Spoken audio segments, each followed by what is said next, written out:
Oke, selamat siang Pak Doni. Kami dari kelompok Netflix, beranggotakan Hanif Ausyaf, saya sendiri Malika Zaki, dan Viko Tantra akan membahas operational dan manajemen proses dalam international business. Brand yang kami pilih adalah Netflix. Next. Nah, Netflix sendiri adalah perusahaan hiburan digital dan penyedia layanan streaming yang didirikan pada tahun 1997 di Amerika Serikat oleh Reed Hastings dan Mark Randolph. Sebagai salah satu pemimpin utama dalam industri streaming, Netflix menawarkan berbagai konten film, seri televisi, dokumenter, dan program original yang dapat diakses oleh pelanggan di seluruh dunia. Model bisnisnya itu berfokus pada berlangganan bulanan. Berikutnya, kami akan bahas lead to conversion yang dibagi menjadi 4 poin: follower growth, conversion content, engagement content, dan reach content. Nah, berdasarkan riset kami di instruct.app, ada sedikit penurunan ya jumlah follower growth-nya selama 90 terakhir, ditandai dengan gambar berikut ya, sebesar minus 0,008 yang terlihat pada gambarnya. Nah, sejumlah penyebab ini itu kita harus analisa karena sangat penting dalam menyusun rencana keberhasilan. Artinya Netflix harus melakukan penyelidikan komprehensif terhadap variabel-variabel yang memengaruhi tingkat pertumbuhan negatif dan mengubah kebijakannya. Di pasar streaming yang dinamis, pemantauan rutin, kemampuan beradaptasi, dan strategi yang berfokus pada pelanggan sangatlah penting. Bisa dilihat juga conversion kontennya sebesar 93%.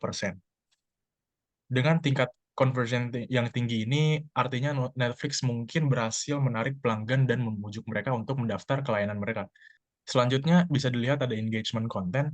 Nah, faktor ini juga salah satu yang penting ya buat dianalisis. Di sini datanya menunjukkan bahwa tingkat keterlibatan Netflix itu cukup rendah, sebenarnya relatif rendah sebesar 0,41%, tetapi bisa dilihat juga ada weekly engagement rate, yang artinya keterlibatan engagement konten Netflix itu ada trennya, tren yang bagus karena persennya tuh naik. Dan yang terakhir itu ada rich content. Dan berdasarkan gambar di atas ya, kita dapat data dari marketing charts. Eh, Riset tersebut bahwa viewers bulanan Netflix itu sebenarnya hampir 3 kali lebih besar dibandingkan pengguna membernya. Selanjutnya ada akuisisi tools for Netflix. Yang pertama itu ada Ahrefs. Ahrefs memberikan perangkat SEO yang lengkap dan akurat sehingga Netflix dapat mengoptimalkan online presence dan dapat menganalisis kompetitor. Yang ketiga ada SEMrush, memberikan bantuan SEO yang komprehensif seperti keyword research, site audit, dan masih banyak lagi. Next. Berikutnya adalah strategi conversion yang digunakan oleh Netflix. Yang pertama itu adalah targeted advertising. Netflix itu memanfaatkan analitika data untuk membuat kampanye periklanan tak arah. Yang kedua itu adalah exclusive content release, di mana Netflix itu menekankan rilis konten eksklusif sebagai poin penjualan unik. Ada version atau proposition development tools untuk Netflix. Yang pertama kita ada Canva. Jadi Canva ini merupakan alat desain grafis yang mudah diakses dan digunakan untuk para profesional dan para pemula. Yang kedua ada Adobe Creative Cloud. Jadi Netflix dapat memanfaatkan Adobe Creative Cloud ini untuk berbagai macam hal dikarenakan Adobe Creative Cloud menawarkan serangkaian alat canggih seperti desain grafis, pengeditan video, dan pembuatan konten. Selanjutnya ada retention and growth. Yang pertama, dari retention and growth Netflix, ada loyalty program. Jadi Netflix itu tidak secara langsung menggunakan loyalty program untuk customer-customernya. Dia hanya mengandalkan model. um, dia hanya mengandalkan jadi kayak modal-modal seperti email untuk customer-customer setianya. Yang kedua ada global expansion. Jadi Netflix ini melakukan ekspansi secara global untuk mempercepat pertumbuhan perusahaan mereka dengan cara itu akan ada lebih banyak orang yang menggunakan Netflix. Selanjutnya ada email marketing. Netflix menggunakan email marketing dengan blasting kepada subscribernya seperti memberitahu film baru atau film lama yang akan di-remove dari Netflix. Next. Selanjutnya ada retention dan growth tools untuk Netflix. Yang pertama ada Intercom. Netflix itu jadi dapat menggunakan intercom untuk mengirim pesan yang ditargetkan kepada para penggunanya berdasarkan preferensi menonton mereka, memberi dukungan dan mengumumkan fitur-fitur baru. Selanjutnya ada Zendesk. Jadi Zendesk ini adalah platform layanan pelanggan dan keterlibatan yang menyediakan alat bantu untuk mengelola tiket dukungan pelanggan, interaksi, dan umpan balik. Netflix dapat menggunakan Zendesk untuk merampingkan operasi layanan pelanggan, melacak pertanyaan pelanggan, dan memastikan tanggapan yang tepat waktu dan efisien. Next. Selanjutnya kita akan membahas speed dari Netflix. Jadi kecepatan perpindahan page di website Netflix rata-rata itu sekitar 3 detik dan bisa dibilang sedikit lama.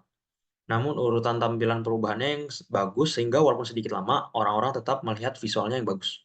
Jadi masih tertarik meskipun dapat dikatakan lumayan lama. Next. Selanjutnya konsistensi.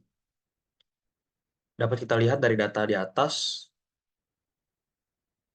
eh, untuk website Chrome sendiri kecepatannya 3,70 detik, Edge 7,45 detik, Firefox 21,83 detik, dan Brave 10,85 detik. Layout dari Netflix.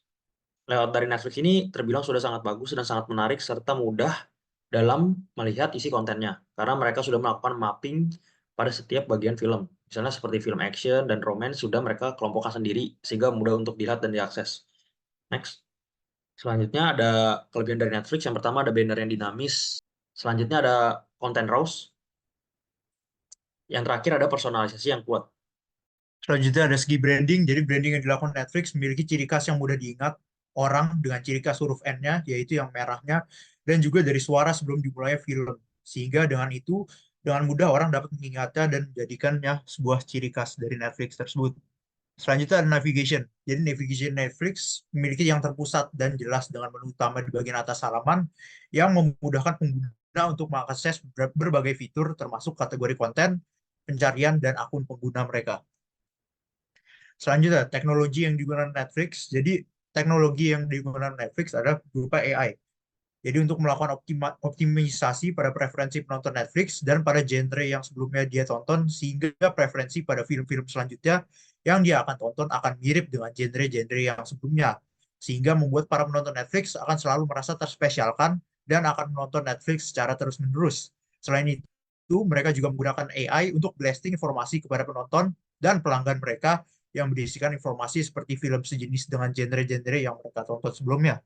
Selanjutnya ada recommendation on technology yang bisa dilakukan oleh Netflix. Yang pertama ada mengoptimasi utilizing EQIC. Jadi EQIC adalah Electronic Know Your Customer. Dengan memanfaatkan solusi ini dapat meningkatkan keamanan aktivitas keuangan dan operasional Netflix dengan memastikan keaslian pihak-pihak yang terlibat. Sehingga teknologi ini dapat menyederhanakan proses onboarding dan meningkatkan efisiensi verifikasi identitas pelanggan. Selanjutnya ada memanfaatkan teknologi AI, VR, dan Metaverse. Untuk tujuan simulasi dan pengujian dapat mengoptimalkan pengiriman konten dan pengalaman penggunaan. Algoritma AI mensimulasikan berbagai skenario untuk memprediksi preferensi pengguna. Sementara lingkungan Metaverse dapat digunakan untuk pengujian imersif antara muka pengguna dan mekanisme pengiriman konten. Menggunakan AI atau bahkan VR dapat membuat inovasi baru bagi pelanggan Netflix. Dengan cara itu, mereka dapat memberikan pengalaman baru kepada pelanggan mereka dan juga preferensi tentang cara nonton Netflix. Selanjutnya ada memperkuat cyber security. Memperkuat langkah-langkah keamanan cyber akan sangat penting untuk melindungi konten berharga dan juga data pelanggan mereka. Karena pada masa sekarang ini privacy dan keamanan merupakan salah satu hal terpenting yang dijaga agar tidak bocor, dan juga maraknya kejahatan cyber dapat menjadi salah satu alasan utama mengapa orang begitu khawatir pada era dunia digital, sehingga mereka harus memperkuat cyber security mereka agar keamanan dan kenyamanan pengguna mereka tetap terjaga. Sekian presentasi dari kelompok kami. Terima kasih.